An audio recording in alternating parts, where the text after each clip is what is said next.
to Chicago Now. Yes, this is the first time we've done it together. It's my first time on the show. No nice to hang with you way. here. Yeah. I hear you all have quite a bit of fun on the show. Yeah. It's very loosey-goosey. We're just hanging Nobody out. in our ear telling us to shut up. That could be problematic. Rap. Yeah. And then when we sat down, Anita goes, "Can I have a little IFB check?" And she's like, "Wait." I was like, no oh, that's IFB. right. No one's talking in my ear. And that's a different experience. Prompter, right? Yeah. Some new things, but let's talk about the things that we have coming up. Okay, all right. So today, Katz Deli's owner, Jake Dell, he's going to stop by and tell us how this iconic New York spot made its way all the way to North Clark Street. Yeah, and it's for the Windy City Smokeout. They're here this weekend, and Windy City Smokeout is just like, it's such a good time. It's such a good vibe every year. Good music, good food. Oh, I mean, it Any hits on all the better right things combo. as long as the weather cooperates. My first year out there, we had to like rush out because there was like a bad storm that night. Yeah. And we had just seen Darius Rucker. Okay. Hootie without the blowfish. Yes. So yeah, had the blast, and then they were like, okay, everybody has to get because of the storm that was coming in. And it's this weekend, huh? Yeah. Saturday might be a little bit dicey. Yeah. But hopefully we can get it in. I mean, look, we got NASCAR in this year. There you go. So yeah. we're So just the riding that gods good are luck. working with us. Yeah. Exactly. Okay. And then next, we're going to be hearing from Bobby Kesselman, who's the voice behind Peter Bryan and Quagmire on Family Guy. Yes. He's now using his creative talents to bring comfort to kids through Warrior tablets. I absolutely love this on so many different levels, right? Yeah. Because of what we do for a living, sometimes you do think to yourself like, oh, what else could you do with the pieces of what we do now? And like being a voiceover talent is so interesting to me. Yeah. Using your voice to do, and now he's like taken this great career that he's had and he's using it for so much good to help kids.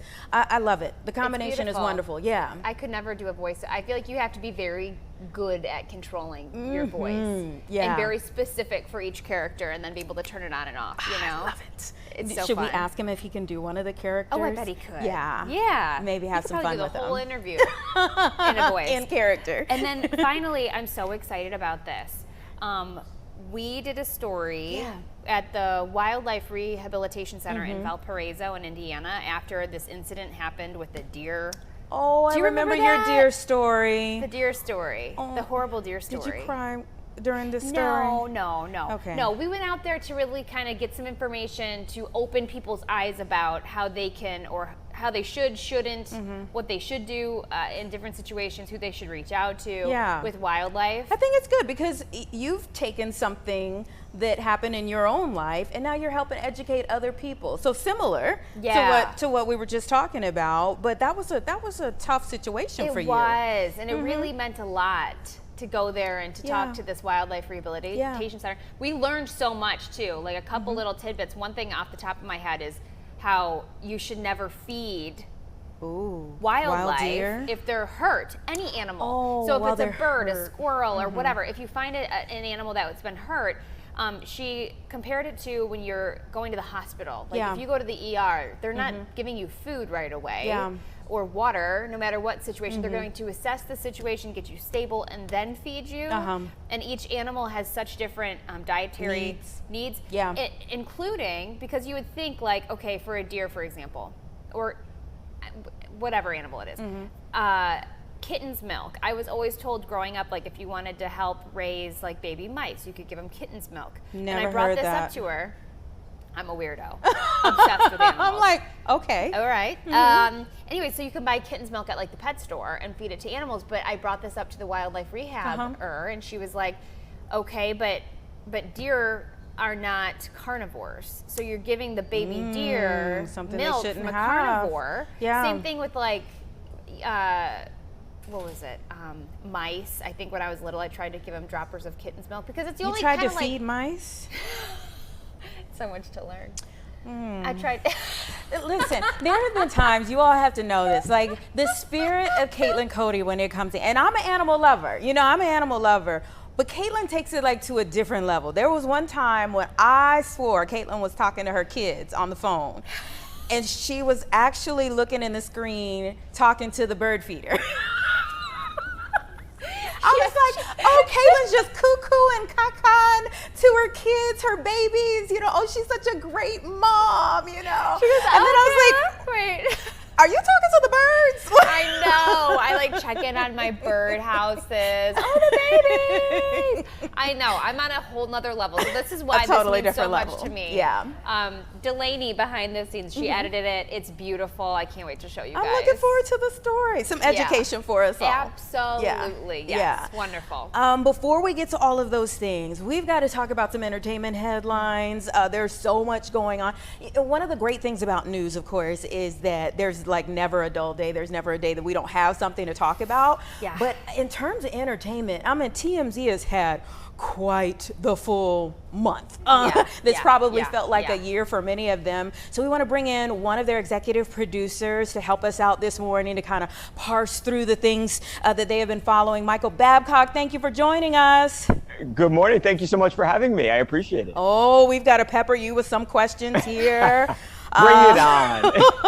I'm sure the last month has felt like maybe 15 years for you. Yeah, especially with Diddy. You're not kidding. Exactly. See, I didn't even mention Diddy, and you knew. There's always a lot going on. We've kind of, we're in a lull, let's say, on the Diddy case. We know that he's going to be sentenced in October. We want to take you back to another case that was a biggie, and now we have a picture of Luigi Mangione in prison, but it's not like the prison picture you would think of. No, you're right. And you know what's interesting too, there actually is a connection between the two cases, multiple connections between Diddy and Mangione, because one, they're in the same prison, they're in the same jail, this federal detention center in Brooklyn, and they are also repped by Diddy was repped by husband, Mark Agnifilo, and Karen Agnifilo is his wife, who is Luigi and Mangione's attorney. So there is a lot of crossover there. But you're absolutely right. So we've got this image of Luigi Mangione, and it's really one of the first, if not the first image that we have seen of him actually behind bars. We've seen him in custody, we've seen other photos, we've seen court photos, but we have not actually seen him in behind bars. And you wonder how's it going for him there? What's the reception been like from the other inmates? And if a picture can tell a story, I think this one shows that he looks happy. He doesn't look like he is depressed. He looks like the same guy that he looked like when he went into prison or went into jail. So it doesn't look like he has lost a whole lot of weight. A lot of people have pointed to the fact that he's wearing a watch, and people have questioned. And it's not like a Rolex. It's a Casio watch, but nonetheless, he's got a watch on. And some people have said, how did he get that in behind bars? And it's available at the commissary. And I think the reality is this guy is he's raised over $1.1 million on a crowdsourcing platform where people who support him can donate. So he's got like a 1.1 million and change, and it's obviously rising by the day. He's receiving hundreds and hundreds of letters a week. So many letters that he can't even respond to them. And again, I think it just goes to show this guy's got a lot of support, whether I like it or don't. And, depending on how everybody else feels out there, the bottom line is this guy's got a lot of support. And I think you can see that in this photograph. Yeah. And before we move on to the next question, I think we have to talk about the it. Like, what don't we like? The it. If people don't, if they're not aware of Luigi Mangione's name, this is the man who killed a healthcare CEO of one of the largest healthcare companies in the country. And of course, there was this controversy over the fact that, like, okay, murder is never the option. Never the option, right? It's never what you want to choose. But it also did bring up a lot of the hypocrisy, if you will, or a lot of the feelings a lot of people have toward healthcare companies in terms of people being turned down for their medical services. Right, and anyone who's ever battled with a healthcare company and gone through that know how horrible it is, especially if if you've got parents out there who's sick kids or denied coverage, so it is a very raw topic, and I do understand that, and I think it did bring a lot of that out. It brought it to the surface. I always go back to thinking about the Brian Thompson's kids and right. How he was just brutally murdered in cold blood. But yeah, I think that's a great point, and it has been interesting, if nothing else, to see the reaction of people about this story, and it's something that strikes a nerve with a lot of people. Mm-hmm. But period. Delaney, despite how horrific the picture crime back was. there? I know she's finding it now. Okay, I want to see this photo because the questions. I guess so. We had the question about the watch. Yes. Does everybody have access to the same items that they can get at the commissary, wow. or does he have special? Only not necessarily. You have. I guess you could say they have access to the same. It's not that he has, better options that other people can't get, but it's a matter of do they have the money to buy these right. things, the watches, the extra food. And with him, one, he comes from a family that is very well off. Right. Two, he's got the $1 million+ fund now. And I think you've got people that are also just sending him money directly. Forget the GoFundMe page. They're just sending it directly to him in prison. So he's probably one of the more, maybe next to Diddy, he's likely one of the more wealthy guys in that prison right now. So there's a lot going on in that prison for sure. Too. That's yes. like a happy hang loose sign. Who took that picture? Do we know who took the photo? Right. No, that's a great question. We do not know. A question we've asked though. Yeah. Where's the camera come from? Do we know whether his family has visited him yet? I know, you mentioned the fact that his family is well off, but his mom had not been to visit him in the beginning. Right, and I don't believe that they have, unless something has happened in the last couple of days here. The family dynamic is very strange, and he was really estranged from his family when all of this was happening, when the alleged, it's not an alleged murder, when the murder happened that he allegedly committed. So it'd be very interesting to see when the trial does roll around, assuming he doesn't take a plea deal, which I don't think is going to happen. It'll be really interesting to see, are they there for him? Are they in court? Who supports this guy actually in the courtroom? It's going to be a fascinating trial when it ultimately does happen, whenever that may be. I was thinking too, with all of the pictures of him, do we know that this is legit? It's not AI created, the photo? Yeah. I mean, great question nowadays, right? I don't think there's anything to suggest that it's not real, but you never AI. Know. Yeah. Someone could have turned his frown upside down. I do think it's real. Let's move on to Megan Thee Stallion and Nicki Minaj. They're no strangers to this beef. It keeps on kind of flaring back up. Obviously, it has gone to lows of lows. We had Megan who put in one of her songs about Megan's Law, that's a law that talks about releasing information to the public about sex offenders, and it was kind of a diss to Nicki Minaj. Now Megan's in trouble, and you have Nicki Minaj saying, "Oh, it's karma's law." Is this how did it start? I haven't heard about this at all. Oh boy, take us back, because it's gonna go back a while. It's been ugly. It does. It goes back years, and at one point they were friends, and they worked together. They collaborated together. They made music. But a couple of years ago, it was clear that there was something that was off between them, and then they unfollow each other, which is like the kiss of death, in this day and age. And it was obviously then it was crystal clear once they start making diss tracks directed at the other one. Obviously, like you said, Megan made that song "Hiss," and she talked about Kenneth, who is Nicki's husband, who was, got a history, when it comes to that issue. And because of that, now that Megan is in trouble, she is being sued, and not legal trouble, but she is being sued. So it's a civil lawsuit. She's being sued by a guy who was a cameraman for her. He says back in 2022, there was an incident that happened in a car. It's graphic, so I won't describe what he says happened, but he says something happened in this vehicle with Meg that made it a really difficult environment for him to work in. And because of that, he filed a lawsuit, not just against Meg, but also against Roc Nation. Roc Nation and Meg tried to get that lawsuit thrown out. The judge said, no, there's enough here. This is legitimate from what I see right now. It's going to go forward. So lawsuit goes forward, and that's then what Nicki was reacting to. And you're exactly right. I mean, she honed in on that Megan's Law line, and she said, what's Megan's Law? This is karma's law, essentially saying, you talked bad about me, and now look what you were apparently doing this whole time. So I think the bottom line is that this is clearly not a beef that's cooling off. If anything, it seems like it's ratcheting up again. And I suppose now we wait and see what Meg Thee Stallion ultimately says, assuming she responds. Do you think sometimes these feuds get dragged on just for PR purposes? Oh, yeah. Mm-hmm. You know, yeah, like I do. Or even created like, for hey, PR purposes. Yeah. You know what? Yeah. We were doing a story the other day.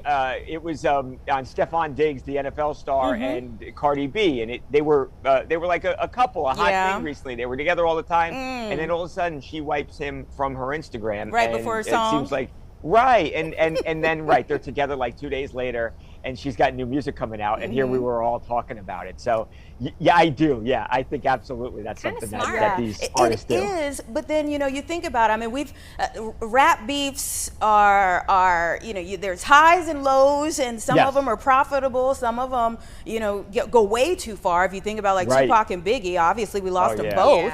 Yeah. But even in like this past year, we have like Drake and Kendrick Lamar, and I mean for the culture, it was awesome. But that even drew some legal attention. No, yeah, right. I don't, and it made it look like it actually might be getting to a place where bad things could happen. But yeah, I mean, I think the Kendrick and Drake was great for Kendrick. I don't know that it was great for Drake though.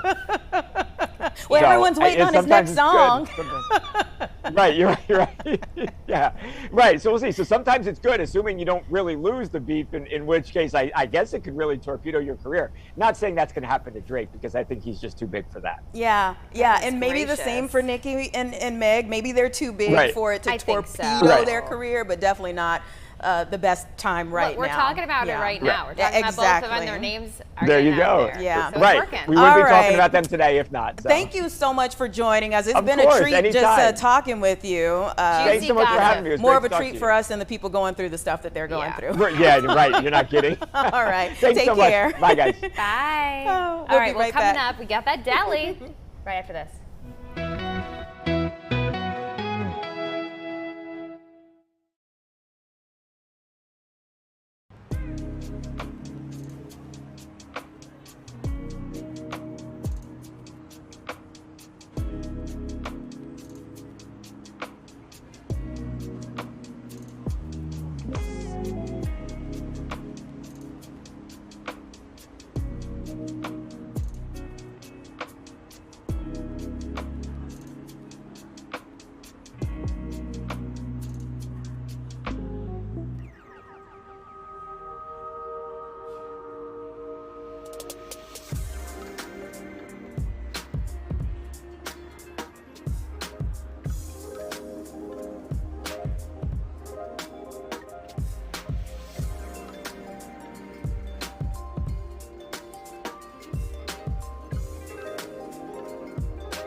.23, welcome back. We are joined by Jake Dell. He is the fifth generation awesome. of Katz's Deli from New York City here just for 24 New York hours. Yeah, you guys got to come visit me. Tell us all about your deli. I know we just got a little taste of the different films that you have been in, or commercials that you've been in. So give us some history about your company, your family's company. Sure. Yeah. So we've been there 137 years now. I'm the 5th generation. Everything we do the old-fashioned way: pastrami, corned beef, brisket, latkes, matzo ball soups, things like that. We're on the Lower East Side in New York. We go through about 40,000 pounds of pastrami every week. We could see up to 4,000 people in a day and just crank out sandwiches. We ship all over the country to all 50 states, and just keep bringing that deli experience to people's homes and doing pop-ups here. And how did it start, though? Your ancestor that started this. So this was in the 1880s. Okay. And at that time, delis were a dime a dozen. They were on every block. You had 20, 30 delis in a couple square block radius. This predates refrigeration, so it's about taking a piece of meat, making it last, and making it taste good, right? And taking those inexpensive cuts and making them delicious. So you would take a navel, right? And you take a brisket or a tongue or a top round, and you cure it and you smoke it, and you can feed your family for a week. You talked about coming in town for a pop-up, and of course, this weekend is the Windy City Smokeout.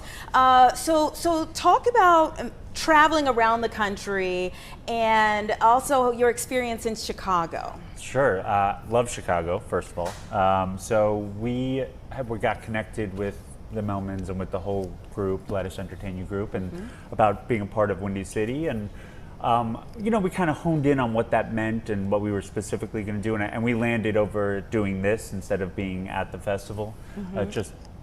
I got my guys here and cook. We brought all the food from New York, so this made more sense and logically was a little bit easier for us to do.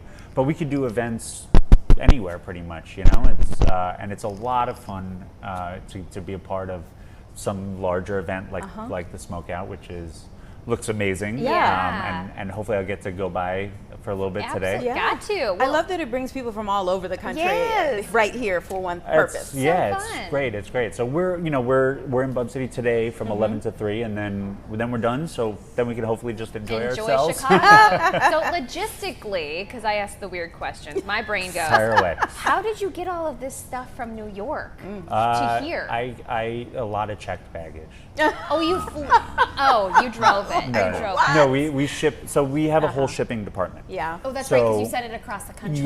So I mean, it's a little different when I ship to your home. Let's say I do a 1 pound pack that you can reheat.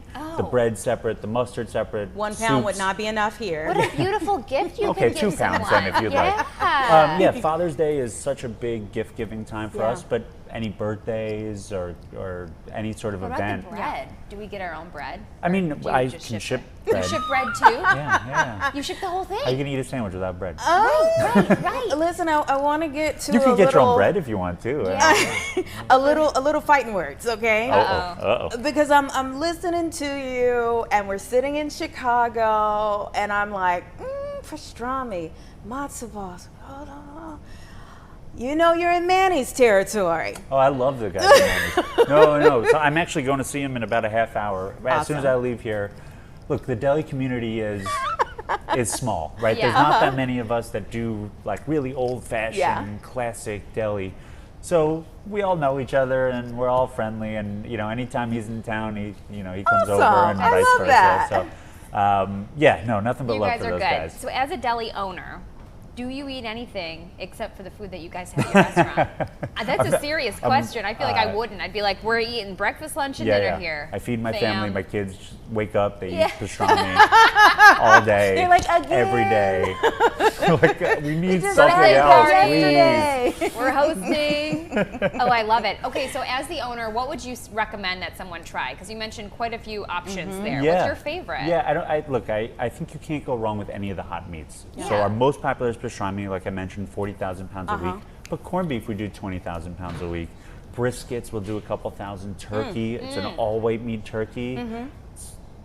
Almost just cursed there. Remember, we're on live TV. Listen, we're online, and from what I've heard, the words can fly, but keep it G. Fair enough. Keep all it right. G. Yeah. It's very good.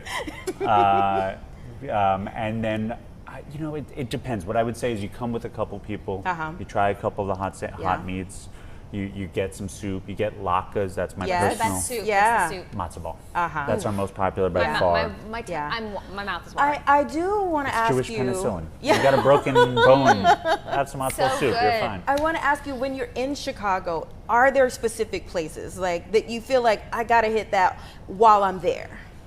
I will say there's a lot of restaurants in Chicago. Yeah, It's we're hard. foodie town. Listen, that's an impossible question to answer. I don't know how to, Yeah. you know. What are you gonna get today?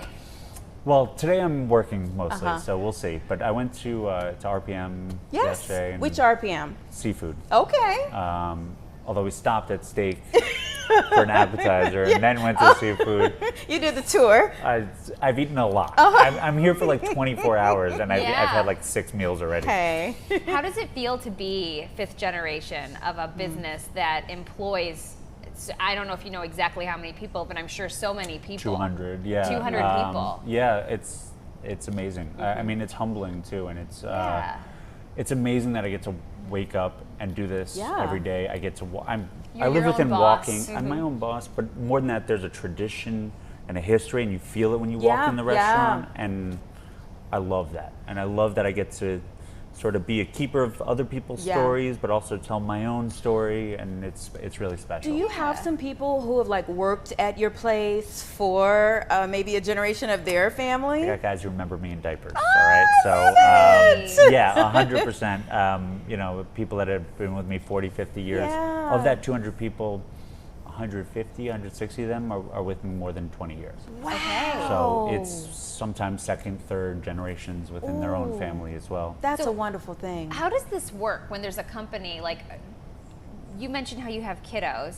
Are you gonna ask them when they're bigger, like, okay, Or guys? is it assumed? Yeah, how does that work? My kids are 4 and 1.5, so they have a little bit of time to figure Yeah. But that out. did you have? But did you? Yeah. Did you have a choice, I or thought I was it going to like? be a doctor, to be honest. Oh, okay. And my parents didn't really force me Okay, in. uh-huh. I was very dead set on that. Did the whole route, you know, Yeah. and even went to the Pre-med? interviews. Yeah. No way. Took the MCATs, went to interviews, and then worked in the restaurant for a year and fell in love with it. Yeah. And said, Did you have siblings? Are they involved too? not involved. Okay. Yeah. Very happy doing what Doctors they do. and lawyers too.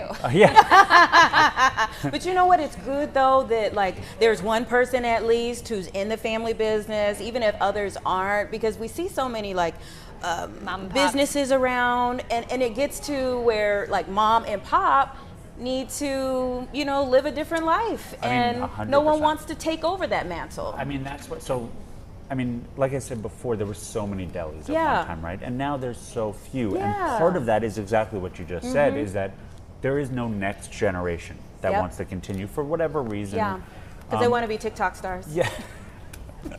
True. I don't. I know nothing about TikTok. If we're being honest. Yeah, that's all right. So, but yeah, like if one day if my kids would like to do that, I would love that for them. Yeah. I'm not going to force them Yeah. to.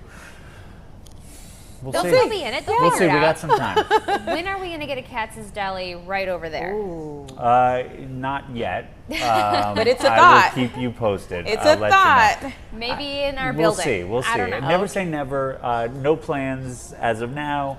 For now, we're focused on shipping. We're focused on, Yeah. you know, you have a craving for pastrami? Psh, Yeah. It's there a couple days later. Yeah. Can't go wrong. And just to bring it back to this weekend, how much inventory do you go through in a pop-up like this? How many people do you see in a pop-up like this? Like you said, 4,000 people may come through your actual physical restaurant, but in a pop-up, what's the Yeah, on scenario? this we're looking more like at about 300-ish a Okay. day. It's not. It's a much lower key thing, but you can still. I think there's still reservations. Okay. I don't.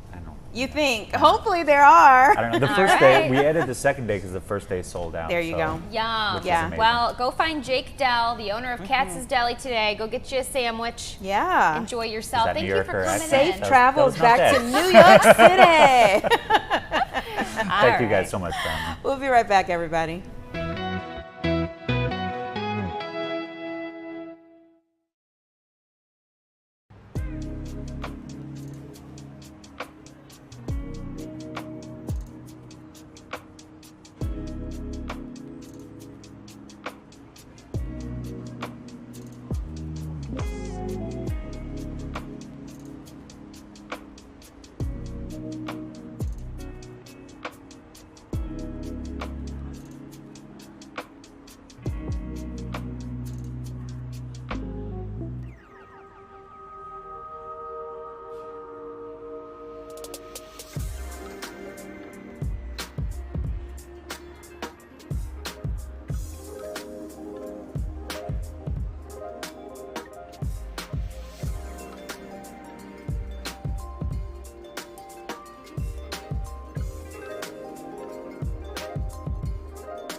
10:36, everyone, and oh boy, we have had some great conversations already. It's been really fun here on the show.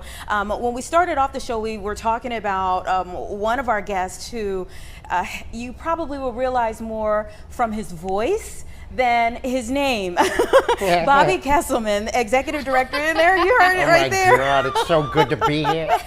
Executive director of Hope Always Foundation, but you recognize that voice maybe from Family Guy, but he's also done so many other things. Thank you so much for being here. Oh, thank you so much for having me.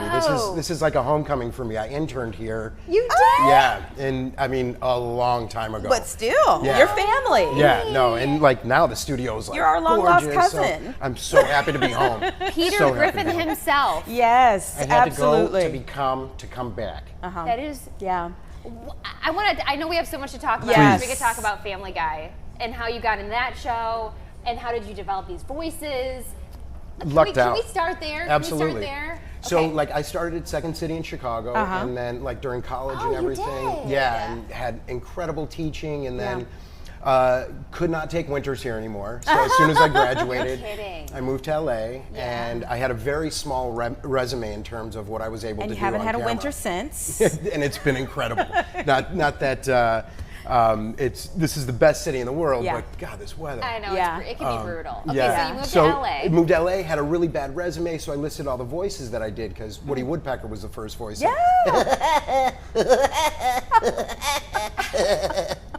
So that actually is unfortunately developed into my laugh, but it was always something like being in cartoons and Mel Wait, you Blanc. were Woody the Woodpecker No, too? I just used to. I You was, as could a do it, kid, you as could a do kid, it, yeah. that would have been amazing. Got it. Okay. But no, like I had always heard voices, so I was always able to sort of imitate them. Yeah. And so when I started when I moved to LA, I listed all the voices that I did, and the casting director from Family Guy called me up because nobody else was. This is when it first started. Yeah, and well, actually it was American Dad because Family Guy was off the air at the time.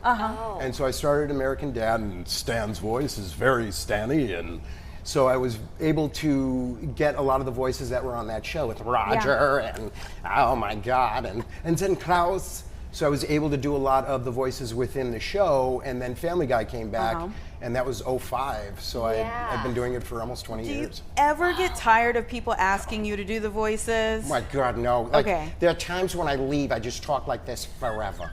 I can't help it. It's there. Does it hurt your mouth to have to like change these? It usually hurts other people's ears after a while. I'll be told this, like, okay, I we can get imagine it. like the muscles in your face and your mouth, they have to do certain things when you're different. It's more like You're hearing it, on. it's The like muscles in where your it comes neck. here and like Stewie's up top and you just do him with it. Oh my God, look at you lovely ladies here. I love and then it. that Quagmire. I All love right. it. And obviously ChicagoNOW. there are some things that are like for kids that you do, some things that are for adults, but in real life, Yes. you are doing wonderful things for kids, and I really want to just hone in on why you're here right now. Absolutely. And what you're going to be doing with your foundation, because I honestly think it's just amazing. Thank you. So July 12th, this Saturday, at Hawthorne Center in Vernon Hills, we've had an amazing relationship with Hawthorne Center, and they've been supporting us and doing a fundraiser. We have another fundraiser August 2nd, but this Saturday is going to be amazing. It's called Day of Play, and there's going to be lemonade and a pet zoo and all the fun stuff for every kids in Lake County and Cook County. Like, just get up there from 10 to 12 and just have the best time. Like, all the stores are going to be participating, and it's really just sort of a community event for everybody to have fun. But the majority of what we're doing is raising money for Hope Always Foundation, and that's the foundation I'm the executive director of. What is this? And so Hope Always is a nonprofit dedicated to creating content and fun content for kids and child life departments all across the city, all across the country. So we give digital tablets to... Turn it on. Absolutely. Let's see what you got. So we've got, this is going to Stroger Children's Hospital on Tuesday, and these are filled with 100 of the best movies, TV shows, and relaxation content, and it's all designed to keep kids from being further inundated with the awful nature in which they're usually in long-term health care. So it really is there to provide a respite from the difficulties of what they're going through. And a lot of it is relaxation techniques, as well as being able to give them laughs, inspiration, unbelievable movies. We have an incredible licensing company that makes sure we have all these movies. And then we also are opening a teen channel. So we're doing age-appropriate things for each different group. And we're going to rush on Monday to deliver our first teen channels. And it's really just helping kids to remain kids. Exactly. I think that's so admirable. And what has the reaction been like? I mean, just talk about what that's like when you are interacting with kids who are going through so much, families who are going through so much, and you're able to bring this light to them. Yeah, well, it's really wonderful you say that, because you leave there wanting to do more. And when you walk in, like, the biggest fear that I would have was the emotional toll that it takes. And when you see kids fighting as hard as they do, like, your emotions go out the window, and it only makes you want to do more. And our reaction has been really, really wonderful. The most important thing for us is that the relaxation content has been most important. So when kids undergo anesthesia, they get trapped in what we call a state of frozen fear. And their anxiety levels are so high, it gets frozen in the anesthesia. So it literally gets, you stay in this negative emotional state that they wake up in. So what we do is we have music and fun stuff to listen to and to lower your heart rate. So we're hopefully going in with a much lower heart rate and a concentrated effort. Instead of somebody looking up, they have something to focus on. So they're waking up with a better sense of less of anxiety and less fear. Wow. So what inspired this foundation to begin with? So your sister, I heard. So we moved from Chicago to San Diego, and I hated it every step of the way when I was in high school. I was like, no. And then a year or so in, my sister was diagnosed with a brain tumor. Wow. And watching her fight, she was 17 at the time. And this is so long ago, there was no internet, there were no phones, there was no cultivated group of people. Like, we started a support group in our living room because there wasn't one in anywhere else in San Diego. So as my sister is fighting a brain tumor, she's also creating a support group for other teens with cancer. And it was just to go home to that, and she was older than me and my hero and like my best friend, and to see her still fight and still working for other people despite what she was going through obviously left an incredible impact on me. And over the last several years, especially since COVID, and seeing all the negativity that's sort of permeated where we are in society, it was like, well, why not do something that is really helpful? And it really became like finding the accounting of how much does it cost to get the tablets done, having some incredible donors. We work with Zephy, who is our merchant services, and we pay 0% in any of our fees. We have incredible partners like Purposeful Pup and the Painted Penguin and Hawthorne Center. So what I've really realized is it's created a community. Once you take the first step, people want to join, but people are very hesitant to be first, but everybody wants to be second. So it's being like, okay, we'll be first and let everybody join. We could do this, and maybe they could find their own lane to do something else that's needed. Exactly. And then the main thing is we're now working on in-room entertainment, of being able to put all our streaming services onto a Apple TV that we can simply plug in, and then kids can have it in their rooms as well. And that's all we care about, is making kids happy. Thank you so much for taking your influence and using it in this way. I mean, it's going to help so many different families out there. I heard a was when you were speaking of your sister. Yeah, unfortunately, it was a year. She fought for a year, 2 brain surgeries. It was not inoperable, but just was what it was. But again, her inspiration and her fight, and watching, things that you hope you never have to learn as a teenager that inspire you for the rest of your life if you're lucky. What do you think, if she's watching what you're doing, what do you think she's saying? Because it wasn't that we were combative, but she was the older sister, so she could never really, but I know she's happy. I know she's smiling. I feel her with me more now than I ever have. And honestly, thank you for asking, because to be able to smile about it now after so many years of crying about it, and learning how to deal with the grief. And that's the other thing too for this, is being able to give a respite to the parents. Yeah.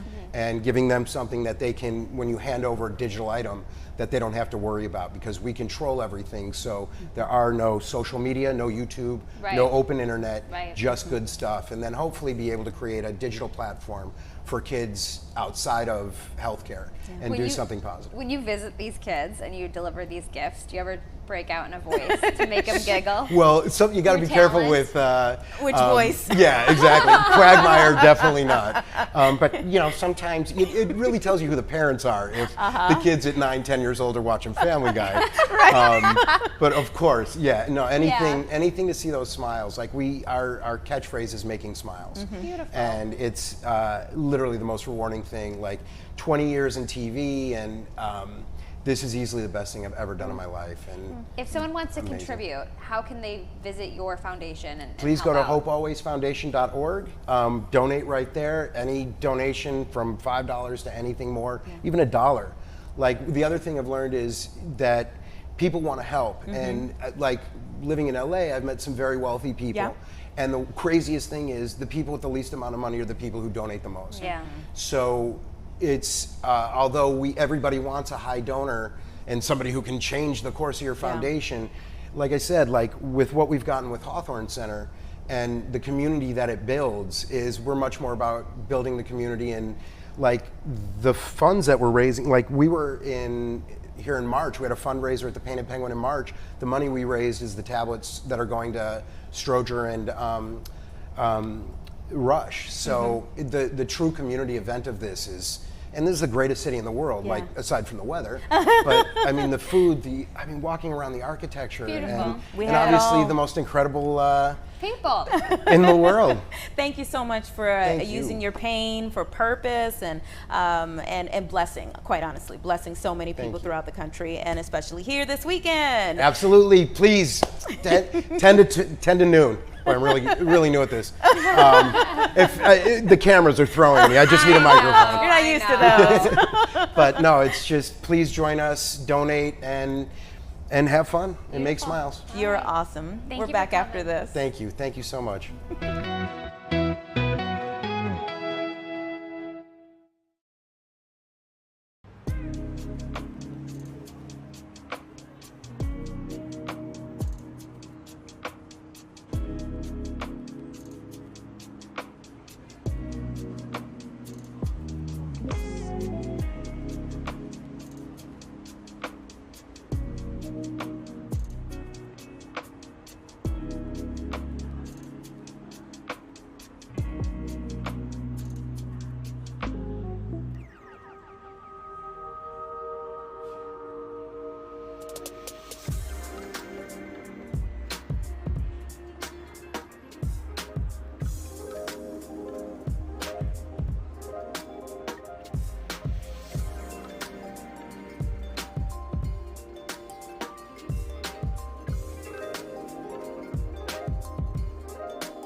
Welcome back, 10:51, and I am so excited about this. Yes. So Jenna, Delaney, and I went to this wildlife rehabilitation center in Valparaiso, and we spoke with an expert there running this organization to get tips, advice, and learn a lot about wildlife rehabilitation after an experience I had with the deer in my own backyard. So here's the story.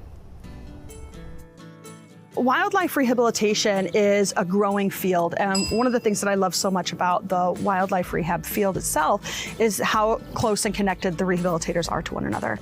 We know that we can reach out to one another for assistance and guidance because maybe I've only seen an animal once, but we have another rehabilitator across the country who takes care of them regularly. It's wonderful to be able to communicate with other rehabbers and have that on hand to really help give our animals the best chance at returning back to the wild. I'm Caitlin Cody. I work at Fox 32 in Chicago. I'm at a local wildlife rehab center because I had something happen where there was a baby deer that was crying, and I didn't know that it meant that this baby was in distress. And I waited too long, and now I'm just heartbroken over what happened. And I just wish that I knew more information about this particular instance with this baby when I should have stepped in and helped this wild animal. We're taking you to talk to the experts, giving you all the information on how you could find your local rehabber and show you some cute babies along the way.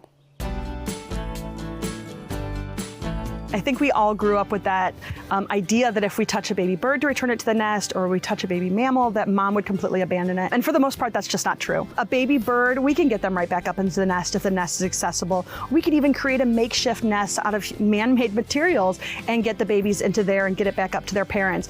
And the parents will come back up and they'll take care of that baby. We just have to get it in the right location. That's what talking to a rehabilitator is going to be so important for, is being able to determine when that's necessary. What kind of nest do we need to kind of construct? What materials are going to be appropriate? For deer, we would expect to have a problem when we see that fawn running around kind of in a frantic behavior. He's screaming and crying for hours on end.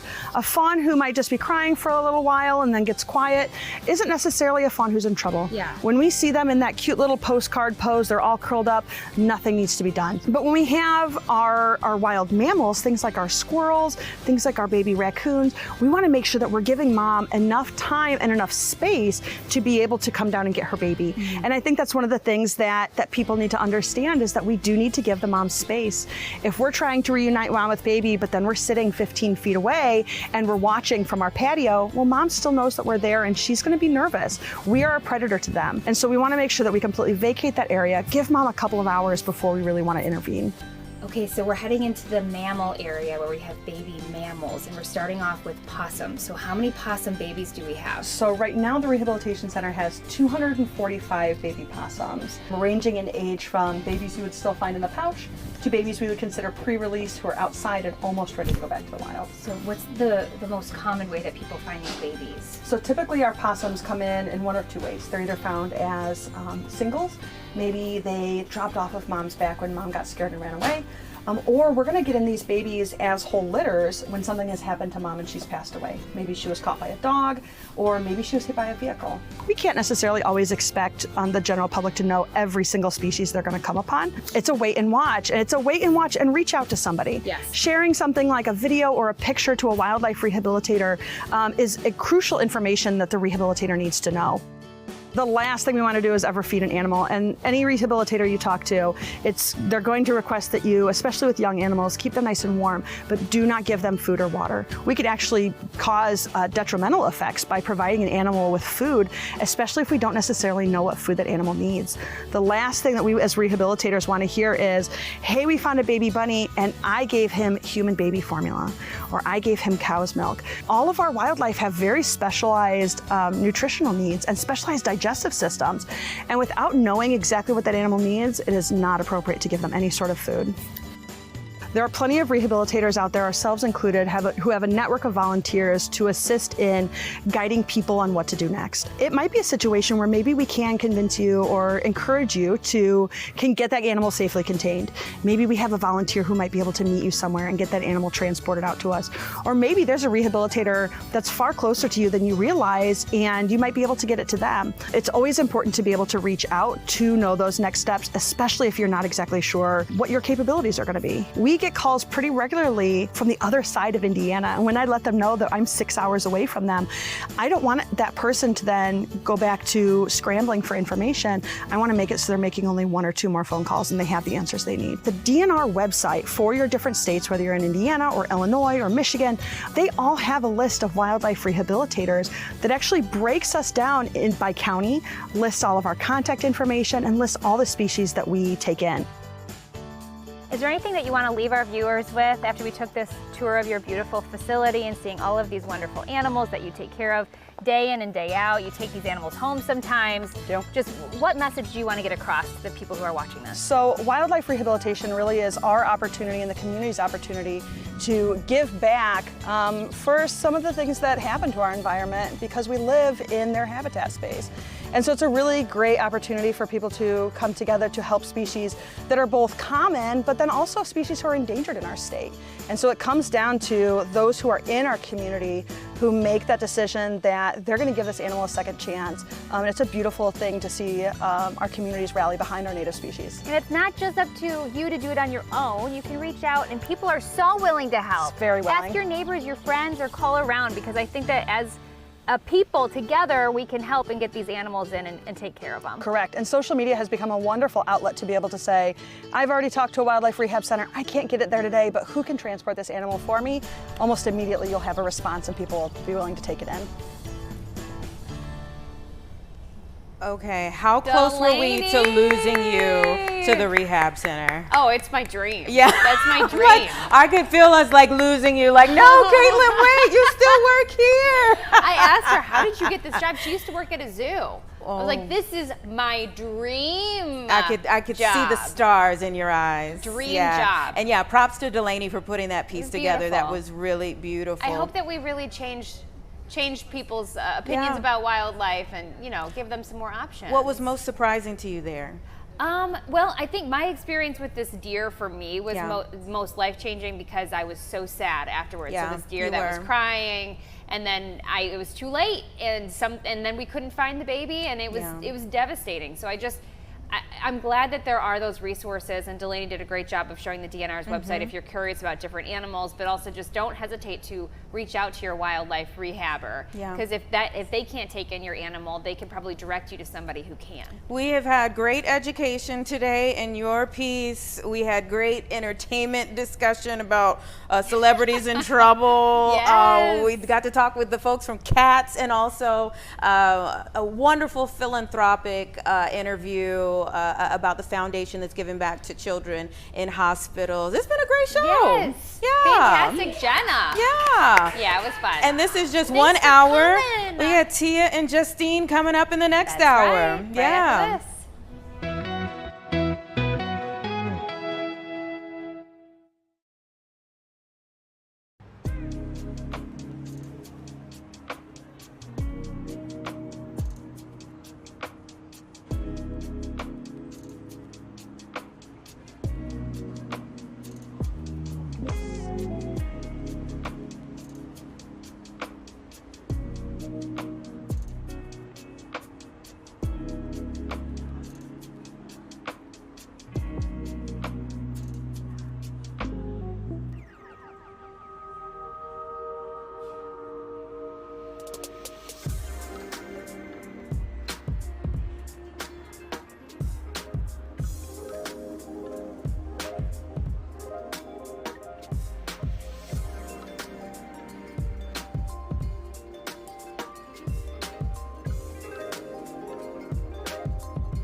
right, you are watching Chicago Now, not later, right now. I'm Tia, this is Justine. I'm Justine. Yes, and so Justine, I have a question to start out for this morning. My question is, when you're 96 years old, what do you imagine that Justine Baker will be like? I think I'm gonna have a little attitude. I think I'm gonna be fun. I think I'm gonna be snappy. What do you think you'll be like wearing? What will be your go-to outfits? I just told y'all a couple days ago I love sweats. I'm gonna be in those nursing home sweats, enjoying life, just relaxing. What about you? Okay, so I think I'm gonna be just like Barbara Boyd. So I had the privilege of, I told you I'm up late at night and I'm scrolling on my phone looking for stories. I came across 96-year-old Barbara Boyd, who actually was born and raised in Evanston, ended up going to Indianapolis, where she found herself being a consumer news reporter and anchor woman, no college degree, no journalism training, but she is viral and trending all over social media right now. Let's just show you the clip so you can see why. I'm just sitting there looking cute. I just done a fashion show. I'm supposed to look cute, right? But I think what made it go viral, the fact that I'm 96 years old and I'm still very active. People often tell me, boy, if I could do the same things that you're doing, I'd be happy, because I do a lot of things. I exercise, I walk, I dance, got a boyfriend. The one story that still walks around in Indianapolis is when I did a story on my own mastectomy in the 70s. The nurse is showing me the prostheses, the different shapes and sizes and everything. And so I said, cool, honey, after that story, wait a minute. Number one, you don't get any more than 2-3 minutes on the air. At least we don't hear. That story was 7 minutes long. Nobody stopped it when it was wrong. Matter of fact, the story was late and he put me on the tail end of the news that night. The phones lit up after that story.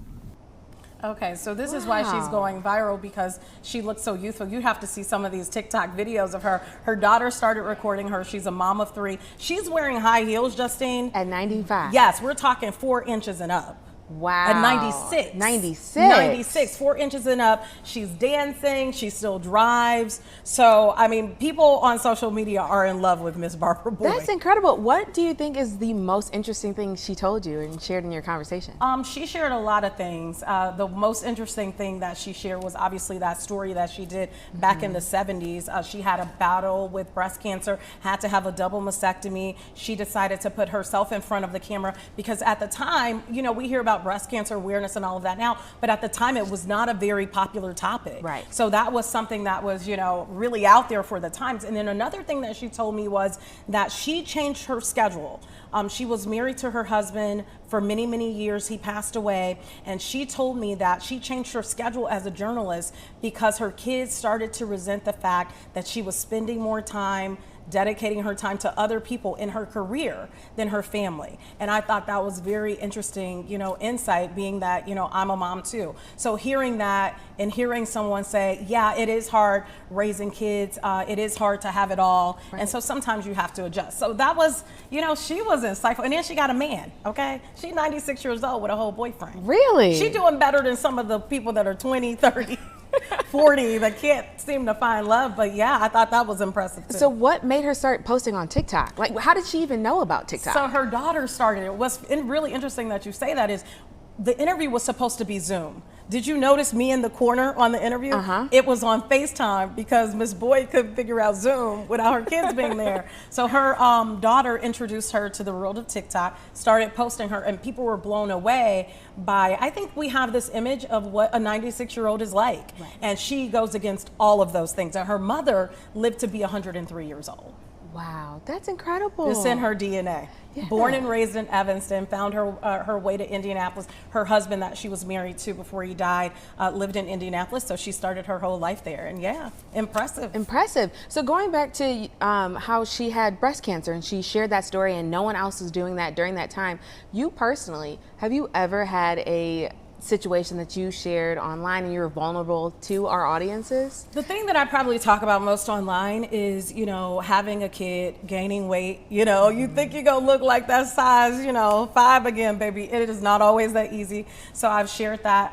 The only thing that there's been things that I've wanted to share, I just haven't shared yet with people. You know, I was gone for 2 months and people have been asking, what was going on with you? What were you doing? And it was a medical reason for it that a lot of women go through. I just haven't shared it yet. But I do plan on sharing it at some point in time because I don't think a lot of women realize how beneficial the procedure that I had can be for you long term. Right. So. A lot of the times we talk about vulnerability online and in public spaces. Do you think that it's important to share those maybe personal experiences and stories? Yeah. Or sometimes you keep stuff for yourself and for your family? Some things I do keep to myself because there's a lot of weirdos in the world, right. You know, and you don't want somebody come knocking on your door. But let me tell you, you can't get to my door anyway because security gonna be waiting on you. But when it comes to sharing things, I think that's what makes people, that's what makes journalism and people in the public human. Right. Otherwise, you feel like, you know, they're this hoity-toity, robot on TV, untouchable AI figure. And so I do think it's very important to be vulnerable.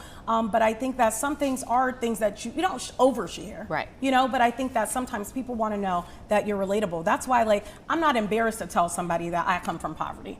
I'm not embarrassed about that because there are a lot of people that are right here in Chicago that are living it and maybe they don't see a way out of it. You know, I'm not ashamed to say, yes, I grew up in Inglewood. Yes, I grew up in Morgan Park. Yes, I lived in 7 or 8 neighborhoods growing up, because I think that's a story that most people think when you reach to this point in your life that everything's been easy. Yeah. You know, that everything's been given to you. And that ain't my story, you know. So growing up, did you have any people that you looked up to similar to her? Oh my goodness. I used to beg my mother to drive me by Harpo Studios. Really? Yeah, a very far distance from where I was growing up. But I just wanted to just touch, not, you know, just smell the air that Oprah was smelling, you know? I just felt like it had to be different from what I was experiencing every day. And then I had people in my family that were doing okay too, you know, that I looked up to, that went to college and was able to further their lives. And so, yeah, I mean, I had people that I could look up to. It wasn't like, you know, when I looked out my window, I saw, you know, bleakness. But my mother did a good job of keeping me involved in activities. And then the people in my life at the time kept me very, I guess, head above the water, right, so to speak. What about you? Yeah, I always had role models. I have 2 sisters, a mom, a huge family. My mom's one of 11. And so there's so many people that I can look up to. And then I saw their journeys and everything was something new. Everything was different. We had people in our family that were in the Army, people in our family that were doctors, nurses. Right. There's so many people that I could look at and say, hey, I see myself in you and I want to really achieve that and go after that. Yeah. I think that's so important for women and just people in general to have somebody that they can idolize and look forward to being something like that. Yeah, and not just the, you know, if you're growing up in impoverished circumstances like I did, not the people that are gang banging and on the corner. Right. Because for some people, that's all that you see. So it's either that or you see people on TV, and hopefully you see the right people on TV, because then now you want to be a gangster rapper. Right. You know what I mean? So like, it's really important to expose children, especially at a really young age, to the possibilities. And so I guess that's what separates my situation from a lot of other people, is that I was exposed to the possibilities. And so I saw myself. It's funny, when I was talking to Miss Boyd, I was like, oh my goodness, this is me at 96. Except for she didn't cuss as probably as much as I will. I don't cuss now, but I just feel like when you get old, you got a right to cuss. You know, you didn't earn that, you know, but no, she did drop a couple of expletives now that I think about it. But no, she was a riot. She was fun. And yeah, I'm really happy that I was able to track her down. Literally, I saw a post from somebody else, and then I had to go look and track her down, and I found her. And I was like, oh my goodness, I got this 96-year-old icon on the phone. We got to make this happen. So that was a beautiful story to tell. I love that. Yeah, and people love it. People are like, at 96, that's what I want to be like. Right. What was her favorite thing, like her favorite outfit or a thing that she shared? She said that I know she likes her heels. She said, she dissed us in journalism. She said, when I watch the news, I get sick of y'all don't know how to dress. Ooh. Men need to put on a tie. I'm sick of these polo shirts. Where are the suits? Where are the ties? They wearing these short dresses above your knee. That is just not, what did she say? That's not classy. She gets up every morning, gets fully dressed. She's not getting on anybody's TV screen, but she gets fully dressed. She puts on her makeup every morning. I would never ask a woman if that was her hair or not, but it was fly. And that's her routine every morning. And she said that she feels like in this era, not enough people put enough emphasis on looking nice. Right. You know, because you said you're going to be in sweats. She has something to tell you, You know Justine. what? But I learned not to leave the house with my sweats on. My mom always told me that. Leave the house presentable. Leave the house with your hair done. You don't have to have a full face of makeup on, but look presentable. Because people really judge you. I know it kind of sucks sometimes, but people judge you off their first impression. They do. And what's interesting is I was like, so in Indianapolis, are they walking around half naked like they're in Chicago? And she was like, well, what do you mean? And I told her about some of the outfits I've seen. She was like, no, honey, that hasn't made its way here. I was like, well, be thankful, because I've seen more butts and breasts than I've cared to see, and I wasn't at the beach. Right. You know, like, come put some clothes on. I love you, Lizzo, but I don't want to see everything shaking. I don't. I think you're beautiful, but I don't. Is this camera on me right here? I think you're beautiful, but there's a classy way to cover up. And that's basically what she kept saying, is that, you know, in this era, everybody wants to show everything. I've got to see her closet. It is I time have to see her closet. I would love to go down there and just spend the day. You probably, I mean, and it doesn't even have to be on TV. I think you would probably learn so much from a 96-year-old, so much wisdom that we all could really, really gain from it. And she was like, yeah, I had to hire help for my kids. You know, I needed to be there for my husband. And I was like, man, Barbara, I feel you. I walked away from that conversation with so much knowledge, and she has it together. This isn't like a delay in conversation trying to figure out what she's going to say next. She is fast, like, I mean, she's younger than I am. Right. The way that she vibes. She's just ready to go. Baby, she has something for you. Oh, I love that. We're gonna have to watch the full package one of these We should days. really play the full interview and put it on Fox Local. I think it was like 21 minutes long. Okay. It was something. Oh, I'm looking forward to seeing the whole thing. I got 2 words in. Oh, I can't wait to see this. She had a lot to say. It was impressive. Oh, great. Okay, so coming up today, we are going to be talking all Windy City Smokeout right here. Yeehaw! Is that right? Yeah, let's do it. 1, 2, 3. Yeehaw! Right after the break.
Welcome back. I know you guys get tired of hearing us talking, so now we got 2 other people that are joining us that will take the spotlight of the show. We have Kenzie and Roman. You may know them from TikTok. You guys also do the Chicago Cubs game show. You have a podcast. Did I get it all right? Yeah. Am I missing anything? Yeah, we be here forever. We dabble in everything. I also do mornings on Q101, so I got up at 3:30 this morning. that show headed over here. Good. Thank you. Yes. We get it. Yes. We get it. She woke up like this. She Yeah, woke up obviously. like this. No effort. Now, how did you two meet? Are you, because you kind of look alike a little bit. People Are you say guys that, which related? is so weird to us. Like, we're not really, we're married. We're a married couple. We're married. I figured you were married. And we but I were was not like- related before We were we not, got yeah, married. It's not yeah. how we met. It was through family relation. That didn't happen. Long story short, I'm a 15-year Chicago radio veteran, and so the station I worked at for a long time had just hired her, and our You boss was like, ooh, well, wee. I didn't know. No, it was kind of like a blind date setup, but it wasn't like a date. My old boss, who was her current boss, was like, hey, she's from Florida. Will you show her around Chicago? You know everybody in Chicago. Show her around. I'm like, no problem. You I like, picked I'm her gonna up. show her around, I picked all her right. up, and the first second I was like, oh, this girl's different. And I just knew, instantly I knew that this was a girl for me. And I did not want to go. I tried to cancel on him. And I'm like, this is going to be like one long interview. I'm going to go out with my boss's friend. Oh, I did not want to do it at all. But we had a couple drinks that night. We stayed out longer than we intended. Wait, we gotta slow that down. You stayed out longer that night? Well, That night. Only at a bar. not Okay, like, it wasn't like the bar Okay, after 'cause I bar got type No. of date. One bar. One bar, and you stayed Columbus there the entire Tap, which is no longer existing anymore, which I don't know if This that's good man, can I just say, I moved to Chicago, and I hear that he's just Mr. Chicago, Mr. Guru, and he picks me up and takes me to a hotel bar. Well, hold on a A second. hotel bar. And I go, this must be like the hottest place in Chicago. What's going on tonight? Maybe he had other plans. Yeah, I had a room that went No, it unoccupied. did not. Long story short about that is that it was my parking spot for my radio station. I was doing mornings. I had to be up at 3 in the morning, but I still stayed out with her till 1 in the morning. So I was like, because I liked her, I was like, I don't care. I'll sleep when I'm dead. I want to make sure I impress her and have fun. That's why I took her there. At the hotel bar.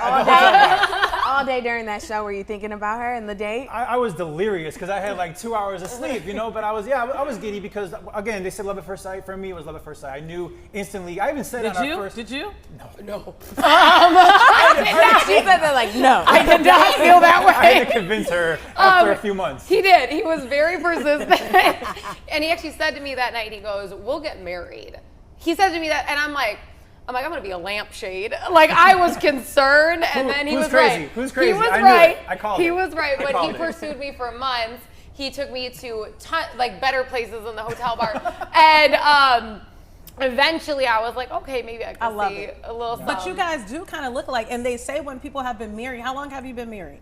2.5 2 years. Okay. Yeah, They we say did it when- for 6. Okay, they say when you've been around each other for a while, you start to look alike. start to morph? Have you heard that before? Yes, and I started You guys do dressing him. look alike. Yeah, honestly, it's weird because we are big on social media, and people comment like, "You guys look alike." And at first, it's like a little weird, like, "Do we?" But then we have a baby, a 17-month-old son. Congratulations. Thank you so much. And he's kind of like, we all look alike. It's kind of like, Everyone's looking alike. Yeah, we all look alike. Time for some Ancestry.com. Yeah. Oh, Maybe don't say that would be bad. I don't think I want to get Some things you just shouldn't know. Exactly. Ignorance is bliss. Exactly, Okay, ignorance exactly. is bliss. So tell us about your podcast and everything that you have going on together. Yeah. So again, And a part. Yeah, she does mornings on Q101. Yes. So every single day, Monday through Friday, 6 a.m. and 10 a.m. She does mornings. And together we had a TV show on the Marquee Sports Network. It was the Cubs game show. We did 3 seasons of that. So I'm a diehard Cubs fan, so for me that was a dream. We created the show, co-hosted together. It's a way to highlight Cubs super fans because we are crazy Cubs super fans. Okay. And then the podcast is cool. Tell me about the podcast. Yeah, so the podcast is called The Romance because our last name is Roman. So it's like a play on our name. Because you can't spell romance without Roman. That's it. I love He it. loves that. I love it. He loves that. He loves it a little too much, but he loves that. That's good though. So it's all relationship based. It's about our life, but we also come on like with relationship experts, and we try to be really transparent about our relationship. Yeah. I feel like social media can have an effect on you where you're like, all these couples are perfect. All that we will talk about arguments, not perfect. disagreements, rough patches, good we will talk about all of it, and I think that helps people. Like so many people have commented and been like, that's so good to know because I thought you guys were just always laughing, always getting along, and then you feel like something's wrong with your relationship, you know? So we like to have that really transparent. We'll talk about things that we just don't see eye to eye on, and we'll bring on like a therapist. What don't y'all see eye to eye on? Another kid, another baby. Who wants it? baby? She does. So we have 2 boys, and I would love 1 girl, a little dollop of But what if pink. it doesn't happen? Thank Then what? you. You just gonna keep What are you going? just gonna side with him Thank right you. away? Thank you. Your outfit is great. I love you. I love Thank you. I'm with you, girl. I'm with you. Thank You gotta you. try. You gotta So try. you might try 5 times. We won't do that. I feel like there should be a cutoff, and then you Yeah. try until I then. said I want to try 1 more time, And if it's a boy, it's who's supposed to be in our life. I'm very accepting of that. That boy's gonna be our everything, just like the other two. But then I feel like I would have given it my best effort into the universe. Because I have no sisters, I have all brothers, I have all sons. And my closest relationship with a woman in my life is my mom. Okay. And you don't get to have it forever. I mean, I hope I do, but it's like to not have the mother-daughter dynamic at one point to me is almost scary. You look like you're about to cry. I know. It's You're a little emotional on Super that? emotional, guys. It's cool. I thought it was like a fun show. But that's what we're going to talk about when we don't get along. No, I'm kidding. So yeah, I would love to have one more pink explosion. I am a few years older than her, just a couple, and I'm done. We got 2 boys. He let her point out just a couple of years. Just a couple, and I just tired old man. It's been a lot, and I love my family, and I'm good with it. I've never seen our age difference really kick in until we had kids, and I'm like, you are sleepy. Like, you're like, that's when you realize. Yeah, my relationship, my husband is younger, and I'm older. Now listen, I wasn't trying to be a sugar mama. It just worked out that way. And I'm tired. Yeah. And he's probably not. I'm like, man, where's the senior? So you get it. She wants another kid, and I'm good with our. Yeah, I don't need another. I'm good. Yeah. One and done for me. Would he want more? No. No. Well, you're on the same page. That's good. There you go. That's good. We need to come on your podcast. Yeah. Right. So what else do you have going on? Well, we're very excited tonight about Windy City Smokeout. It's Yes, the kickoff we for gotta talk about Smokeout. that. Yeah, we're very, very excited. I'm a huge country music fan. Did country radio for many, many years, and this is the #1 festival in America for country music. So it's really cool. Tons of big stars are coming through. Yes. And we get to cover it for Fox. We're very excited. And you're hosting. Are you hosting this as well? No, we are covering for Fox. So we're going to be boots on the ground, getting all the information. Literally, she's wearing boots. Like we have. Not right now, but I do got some cute country music. Literally boots on the ground. We love this festival. Wait. Them little shorts you got. Where you get them little shorts from? You let her come out the house in them shorts? With She me. was attracting all kind of, I'm sure, eyes. Little Girl. attention. I heard your little spiel before about covering everything up. I'm like, she's not going to like me. Girl, same. She I'm said like, above she's the not knees, gonna like like, it. ooh. I said like Lizzo. That's the difference. That's everything out. Right. I like to show a little bit, but I have almost no legs. So even when my whole leg's out, it's like a foot. So it's not really anything. So we are so excited. We have a lot of like food to highlight. Yes. What are you highlighting? Okay, so I wrote down my personal favorites that we are going to go experience today. So Dane's Craft Barbecue, that is in Texas. Okay. And they are going to have a banana bourbon delight. Oh, you should have brought this on the show. I know. We're going to taste it. We're after going. this. Let us know what you got. Grab your boots, girl. Right. Let's go. What else you got? Okay, so then we have the Panther City Barbecue. They're also from Texas. They're going to have brisket elotes cup. I love elotes. That's probably sprinkled right on top. Oh, that's going to be good. I love that. Little Miss Barbecue, that's out of Phoenix. Okay, they're gonna have a green chili and cheese barbecue burrito. Ooh, that's fun. And girl, how y'all stomach's gonna be toe up tomorrow. I know. And I'm gonna end with my favorite because it's a local Chicago spot, so you can still catch this even afterwards. Have to go. Lexington Betty Oh, Smokehouse. yes. So good. So Amazing. good. I had them about a month ago. did you? Delicious. I know. Very good. Did you have this item that I'm gonna talk about? What was it? Tell me. Okay, the Chicago style Wagyu beef frank. Yes. No. I You have it? Oh, it's baby. good? It doesn't even, it needs no sauce. It needs nothing on it. You can eat it by itself on a bun. It is can't wait. amazing. I cannot It is wait. so I don't know good. how I missed that. Now there's I'll taste other one good right food now. today Yes, too, yes. of course, but we are going to be featuring these, so we'll give you Because it's a big updates. country music festival, also a barbecue festival. So it's like they got good drinks, good food, and great performers, and Kenzie and Roman. How many people does this attract? I mean, I think it's getting bigger, right? So It is getting bigger. I mean, it's huge. I mean, I'm bad with numbers, but thousands and thousands. okay. It's a sea of people. I said can't tell you like 35,462. How long has it been going on? If I had to guess, I would say about 7 years. About 7 or 8 years, I would say. Yeah. Because I was there from the very beginning, and we've been to a lot of them, and we're excited to go this time to cover for Fox. We have Bailey Zimmerman's the headliner tonight. Tomorrow is Old Dominion, real good country group. On Saturday, Kane Brown, who's huge, and Megan Maroney, who Rolling Stone put on the cover of the magazine saying she's the future of country music. I saw that. So that's pretty cool. She's phenomenal. We saw her last year. Megan did Lollapalooza, and she wasn't at Windy City Smokeout, so we went and saw her after show. I'm very excited to see her this year. She's blown up since then. She was still big last year, but she's way bigger now. co-headlining. Yeah. I love when they do the double headliner. And I gotta say, Sunday they also have John Party, Riley Green, and Ella Langley. We saw Ella Langley actually 2 weekends ago in Madison for the Morgan Wallen concert. Okay. And Ella's an I keep saying up and comer, but she's winning awards. She's already huge, and she's gonna be a superstar in this genre. She's incredible. She has such an old sound, but it's modern. Yeah, she has like a twangy, modern voice. Right. Absolutely. Maybe Tia, I'm sure you know this. What they talking about. I'm sure you know her song. It's maybe viral I on do. TikTok. Maybe I do. But Kenzie, sing it for us. No. I'll sing it. Me. Excuse me. You look like you There we go. me. You look like you want me to want you to come on home. Okay, there we go. Beautiful. What I was going to say was this, though. I think it's interesting. You love country. I don't. We've talked about that. Not that I don't like it. I just haven't really listened. Yes. You know, because I may listen and be like, oh, I love this. Absolutely. But what do you think about the explosion of so many people now? Yes. Because you do have artists like Beyonce that have attracted a new group of people to the genre. What do you make of that? You could throw in Post Malone as well. Post Malone did an actual entire country album, and he was co-signed by Blake Shelton, Morgan Wallen. I mean, he had the biggest stars on the planet on his album. I think it's great, honestly, because listen, I'm born and raised in Chicago. Growing up, I did not like country music. My mom loved country music. She loved a group called Alabama. I didn't like Alabama. I was like, oh, that's really music. And so, but then I got older. And in my 20s, and I was like, this is good. I like the more pop country, the more modern country is what I like. I don't like the old school country, okay? Yeah. So there are people like me that wear kicks, you know, that wear hats, and they love the Morgan Wallens of the world, and they love like this, you know, Sam Hunt or whatever. Now, Beyonce doing country music, I think is great. It's opening another audience to country music, because honestly, I'm a big music guy. I have a big music career. I'm not gonna like talk about right now, but I'm a songwriter. And I think that country music has the best songwriting in any genre. I'd agree with that. So someone like Beyonce doing this music is great. Bring them over, and you might find a song like We Just Saying that you like. Oh, that's a cool song. You know, the songs are really, they mean something, and I think that it's good. The more exposure, the better.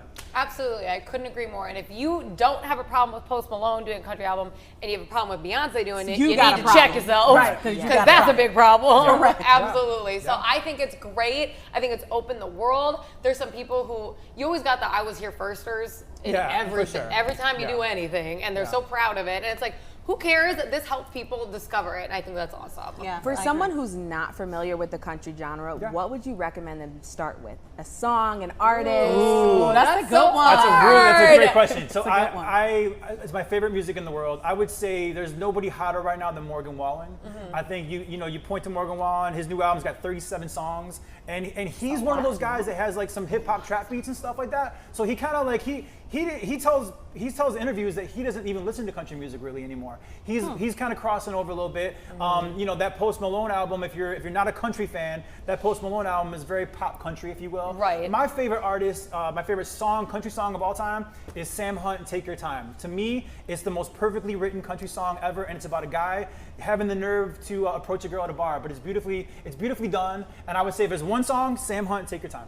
Okay. That's great. And I have to say, if you like empowered women music and you got a little bit of the crazy side, I'm a Miranda Lambert girl. That's where I first started listening. Okay. Gunpowder and Lead was my favorite song as a kid, and I don't know what that says. Tell them your theory about guy country songs versus girl country songs. I don't even, okay, so I'm like, keep it clean. I will. I was like, how do I word this right now versus when we're out? So guy country music makes me laugh. This is an open space. Okay, oh, good. Thank you.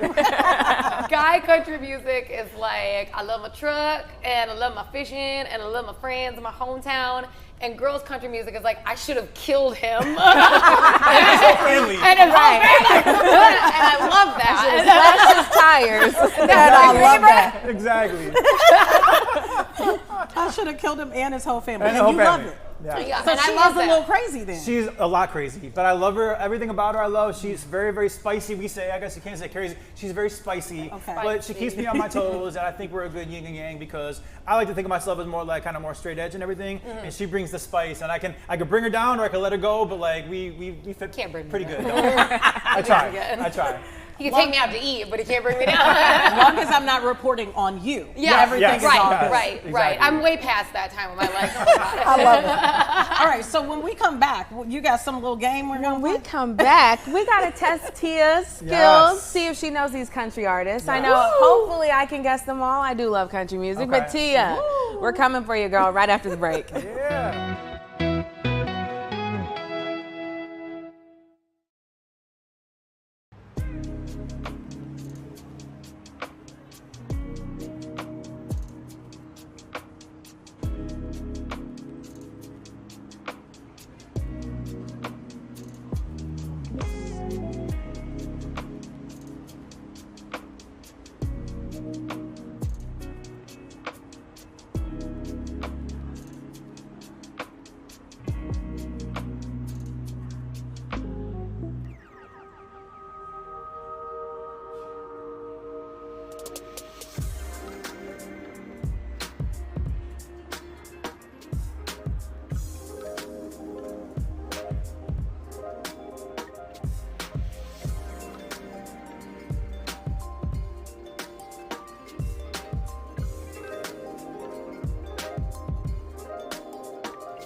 Yeehaw, welcome back. The time is 11:32. I'm Justine Baker.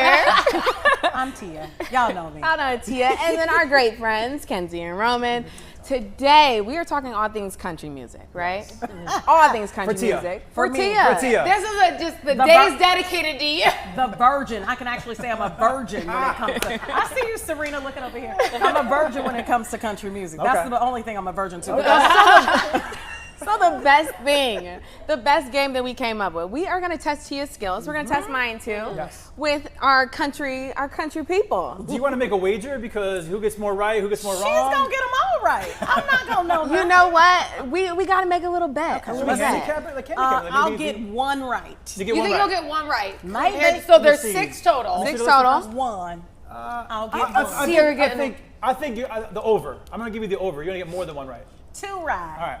I'm going to say I'm getting 4 right. 4 right. 4 right. All right. So here we go. Ready? Artist number 1 on the monitor here. And we're going to see it on the screen? Okay. Yes, do you see? Okay. She is a gorgeous young lady. She's beautiful. She's award-winning, critically acclaimed. What song did she sing? To the whole song. Okay, give me a little hum, She has Deeper Well was her most recent album single. Deeper Well. How does it go? Is that how it goes? Was that You nailed it. No, I loved it. Actually, while you guys are writing it down, fun fact, she actually covered an Elvis song, Can't Help Falling in Love with you. Oh yeah, I know who this And is. it was our walk down the aisle song in Mexico. I didn't got distracted. Some beautiful kisses just walking in. Okay. Maybe they can help you with this. They probably don't know either. Y'all know country music? Okay, what's the... Yeah, she said she knows it. You might know. I don't know. I have my guess. You gotta guess my something. answer. Okay, there you go. Is it my turn? Your turn. Casey Musgrave. I know that name too. You do. You gotta have a point because she's a white lady. So it's a white boy. You can't do that for all of them. Half point. That's not fair. 1 point. No. Okay, come on. Casey Musgraves. All right. Yes, okay. good. Let's get our next picture. Number 2. Let's see. Ooh. Oh, okay. Married to Nicole Kidman. Oh, come on. Anybody. Phenomenal guitar player. Phenomenal guitar player. And where is he from? Because everybody thinks he's from Australia, but he's not. He's from New Zealand. Born in New Zealand, but he has an Australian accent. Okay, Tia, you know this one. If you Is he an actor too, or what? No, but you've seen him on maybe shows. He's been on maybe vocally judging shows. Those type of shows. He was American Idol, right? Well, yeah, I'm trying to not throw everything He's a common name. If you just think in the back of your head, what name sounds country? All right. Okay, let's see what you got. Keith Urban. Freddie Kidman. Freddie Kidman. I said he married to Nicole Kidman. He didn't take her name. Take her name. I mean, but he should have, because she more known than him. There are some country fans that would disagree with that, but Keith Urban, he's pretty big. What's our next one? Keith Urban. Okay, let's get the picture I've heard up. of Keith Urban. Number 3. That's Morgan Wallen. Come on. Isn't it? Don't say anything. Don't say anything. I can't tell you. You can't help her. Okay, so I know him. Do you? Okay, I'll give you a hint. He's married. His wife. He's married, right? He is married. Is his wife blonde? Yes. And she's really petite. He's not. No. Yes. He's not petite. It's not who He's you're not. thinking about. Oh, it's not. No. Don't tell her that though, because now I need to know who that was. Give her some help, you know? She was hitting it. So you mentioned his first name You did. earlier when we were You talking did. about country stars. Yes. You love. It's a different I last said name. he was handsome. You said his first name. I don't think you said he was handsome. No, not him, but the other person. The first name was somebody else, and you think he's handsome. Just give us his first name. That's I all don't we need remember from you, Tia. Oh, Luke. There. Okay. That's Luke. Lukey Luke. Let's turn Do we around. want to Let's lock see. it Let's in? see. I've got Luke Combs. Half point. There we go, Tia. Yeah, Luke. Good See? job. Hee-haw. What song does he sing, y'all? He's got many. Hurricane was his first. yeah. He's got a big voice. He's a phenomenal I'm country going to go artist. listen beautiful to it. singer. Okay, who we got? Okay, let's get the next photo up. All right. Oh, Miranda Lambert. There I we go. think I'm dumb. I know that face. The confidence when she got her one right. I love it, Tia. Exactly. now she's really right messing because I know around. who that is. Let's go. Okay, next. I feel like you'll know this one, actually. Yeah, I think so too. Let's get the next photo up. Oh, Come on. he's a nice looking man. Ooh, you like him? I'm married. Let's just put that on. No problem. Okay. We'll tell him. We'll tell him. I'm not telling. That's not Luke Bryan. I don't know, hell. Yeah, not everyone's named Luke. One more clue. know. We have brought him up many times on this panel right here with you. You know Good who clue. he is. Good clue. Morgan Wallen. There we go. Yeah, that's right. That is him. Look at you, Tia. There we If one go. passed me on the street, I wouldn't have known. We Okay, got one let's more. go. We got one more. All right, one All more. or nothing. Okay. I'm ready. Let's see. You I've have got to. what? Two right. You got 2 right. Come on. Don't mess around. Tia. I know her, but I Legend. think Reba McEntire. You did it. Good job. At a minimum from her TV show. You know, this is, you have to, boy. So I said the over. It's the red hair. It's she the got red 3 hair. correct. You got 3. I got 4. Y'all didn't want to give me Luke. Well, because we hand fed it to you. You didn't hand feed me. Okay, I got 3 She right. knows some of these women named Luke. And you got every single one right. You There we go. that. I You love got everyone right? I got everyone Everyone. right. Everyone. I'm a country girl, y'all. So perfect. Awesome. Well, see now Better than you thought. now Look you've at been you. introduced to country music a little bit. Now I Maybe need to go- listen. Yeah, go listen. Yeah. to it. Watch out, Beyonce. And you're like I in know. the Tia's word coming wallet. for I y'all. don't even really listen to Beyonce's country like that. You didn't like Beyonce's album? Yeah, it was all right. I mean, I'm not gonna. I mean, it wasn't bad. I didn't say that. So- I did not say if My you're gonna go wife- for somebody. My wife is a big Beyonce I'm not a fan. country. Yes. And you like country. Do you like her album? I loved her Did you? album. I did because Yeah. I really like country. Yeah. And I enjoy watching Beyonce go through all these different genres Yeah. and phases. I think that a lot of women have got to grow up with Beyonce, which is Yeah. really cool. Yeah. And I hate, it's my least favorite thing ever when people are like, oh, they don't sound the same. They don't sound the same. They're an evolving person Yeah. and music is art. So if you don't think that's going to evolve as they do, I love seeing that in her life. I like really that. do. I like the fact that Beyonce can do it all, Yeah. and people hate on that. Yeah. And anybody that could do it all gets my applause. So, Amen. am I a huge country fan? No. Did I love the album? Well, it's introducing me to country. Yeah. Yes. I'm not a country fan, so no. But I love Beyonce. So, Yes. So I'm not the biggest Beyonce fan in the world. I think she's super talented. I give her all the props in the world. But I love Chicago house music, and she I did do that too. house I love album, house. Renaissance. Renaissance. Yes. And I listened to that album. Oh, I love house music, and Beyonce doing house was awesome. It was so cool because And her then I'm voice like, undeniable. He's got this big old screen in his car, and of course her beautiful self up on that horse every time he plays it. I'm like, could you give me a break? I don't need to be looking at this all day long. yeah, she is something to see. When I saw her live, I said, he out myself. Right. I absolutely love And Beyonce. I see why the men love Beyonce. I do too. Yeah, everyone's a big fan in Everyone's some a way or Beyonce another. fan. Whether you like the country album True. or you didn't, you've seen Beyonce and you know that she's talented. Absolutely. 1,000%. Incredible. She's had an album that you've liked. That's how I feel. No matter what, you could be the biggest hater, but there's going to be something out there she's done because she's done everything. Let me ask you a question right now. Open, safe space, right? Safe space. How do you feel about her winning country album of the year? I think it was necessary. Yeah? Yeah, I think you got to mix things up. People, I think people that were mad about that, I got to really look at the core of why you were mad. Because Yeah. if the body of work speaks Right. and it's good, then what are we really mad about? Right. That's the only part that I Yeah. question when people I are think upset. that, I feel like the album, I don't listen to the album, so I don't really know. She plays it all the time, and so I think people were kind of like, it was her first attempt at country music. Was it the best album of the entire year by any country artist? Or was it the Beyonce doing country and spreading her wings like she did house music and everything like that? I think it was very controversial, and I have no opinion either way, but I was curious about what you guys thought because you guys love Beyonce so much. Her winning country album of the year, was that justified? Oh, go ahead, honey. I think that the fact that she did it and she brought so many icons to the front, she had Dolly Parton, she had Miley Cyrus. That's what made it the country album of the year. You had so many great talented people, united, and it was just a fun thing to see. Yes, there's other more traditional country albums that were great, but I think this was different, and that's what should be winning awards. Things that you're not seeing every single time. It was a moment. It was a moment. It was a moment, Absolutely, I agree with you. And I think she's been robbed out of album of the year before. Like Lemonade Yes. should have won album of the year, Yes. and it's unfortunate that happened because I don't think that would have received as many disagreements. That's Right. what she should have 'Cause of the absolutely won genre, it. yeah. But art, when people go, oh, it's not country, art is like, it's up to interpretation. That's the whole point. So if you don't think that sounds like traditional country, or it's not the country you like, that doesn't mean it's not. That's the point of opinions. It's not a fact when it comes to what does it fit in. So if it bothered you because it's not your kind of country, that's fine. A different kind of country won. That's how I feel. And Kenzie brought up Lemonade in honor of your outfit. Yes. I'm just a big old jug of lemonade. The beautiful yellow. Coming up after the break, we will be talking about everything you need to bring during festival season. Yeah. We'll be right back.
All right, welcome back. We are talking all things festival season. It is that time of year in Chicago and beyond. Don't wear the heels that I have on to a festival.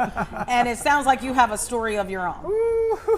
Okay, stop. But my thing is, I'm not going to go anywhere with a flat foot. I just can't. I have to have elevation of some sort. It's just got my winter boots. She married a 6'3" guy as well, so like she needs the elevation so we can take pictures. I forget. I'm 5'2" and I'm delusional. I think I have Tyra Banks legs because I'm in heels so often. Then I pop down and I'm running into belly buttons. So I'm like, whoops. So you wore them to a festival? I did. Well, so we did the Morgan Wallen concert 2 weekends ago. 2 weekends ago, which he sold out a stadium, Camp Randall, where the Badgers play. So. In Wisconsin. It was an experience. Huge. And I was so excited because going to Soldier Field can be a lot. I'm like, oh, this will be way easier. There's going to be parking. There's going to be all these things. There wasn't. It's in a neighborhood. You should be arrested if you build a football stadium without a parking lot. I am done. It should be a crime. Punishable. I agree. So now we're parking in someone's yard again, paying them.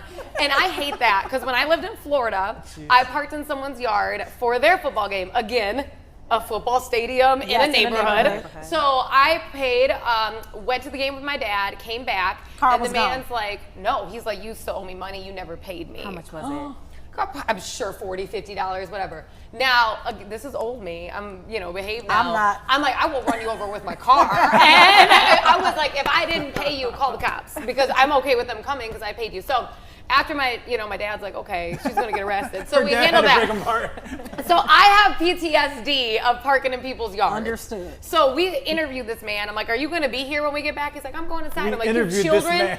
I'm like, you have children? You a good father? Are you scammy? Like, I just wanted to make sure. So then we walked 4.5 hours to the football stadium, or what it felt like. She's known to exaggerate. It was 20 minutes. That's a long time to walk. And it was about, I think it was 95, honestly. It was hot. It was very hot. It was like 95. So your boot had a heel on it. I wore tall cowboy boots because I like that. And honestly, they were comfortable, but the problem Not was... until you start walking 20 minutes. Exactly. And I was fine during that walk, okay? Fine. I have not been to a college football stadium, so this was... Stairs? Listen, that ramps? was even okay. You don't even understand what I'm about to say. We get there, and we enter, let's get to our seats. And I'm like, immediately, I'm in hell because it's bleacher seating. Oh, so you gotta crawl. So now I'm Bear crawl. So I'm uncomfortable standing and sitting.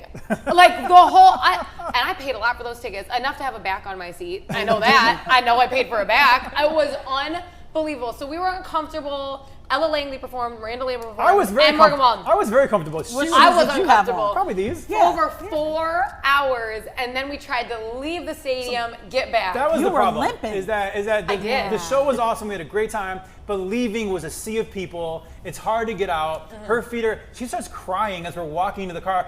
We can't get Ubers or Lyfts because like it's so congested. Yes. The streets are blocked. We had to park off campus a little bit, and she's like, this is my birthday present, by the way, and she's crying on the way home. I'm like, babe, so I did a piggyback for a little bit for a few blocks, and then, it was not long. I didn't go on a diet. A couple blocks, but like there's trembling. There was nothing else to do. I go, we have to get to our car, So it ended. It was way better. The show was amazing. It ended not as great, but I've done the same thing. I went to Beyonce in a heel that was about this high. Yes. And baby, I went to see her in Detroit. I took my shoes off. And listen, Detroit is a city. You shouldn't be walking the streets without shoes. Right. I walked the whole way back without no shoes on. I couldn't do it. Yeah. My feet were burning. You hit a point, They and were it's done. burning. And it's done. I was rolling. She takes her boots off. I have a nice car. Takes her boots off, feet on the dashboard, and I'm like, that's the best way to do it. And you gotta put your feet up. You gotta cool those joints off. They was probably burning. I didn't even want to hear it. I did not want to hear it. Like I can't put my feet it was up. my birthday gift. And So my feet can't be up on your So for anyone going to the festival this week, don't do that. We're not wearing heels. We're not wearing heels. What should you wear? What should you prepare? No, we are always at music festivals. Obviously, I'm working at ChicagoNOW, and we've worked for so many radio stations. So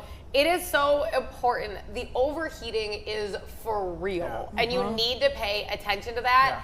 And sometimes I don't follow my own rules because those boots were thigh high, and that's why I almost passed out. Thigh high. Yes. Adorable. Okay, but that's not the only thing that matters when you're gonna be outside all day. So you really have to think about the overheating element. At me, I love when I'm going somewhere where I'm not going to overheat, I'm adding extensions, I'm wearing thigh-high boots, things like that. You should really think about that. That heat on your head when you're doing it, because you see so many fainting incidents at these festivals. And from a guy's standpoint, we're easy. T-shirt, shorts, jeans, whatever. But I will say this. I learned at the Morgan Wallen concert, it was 100 degrees.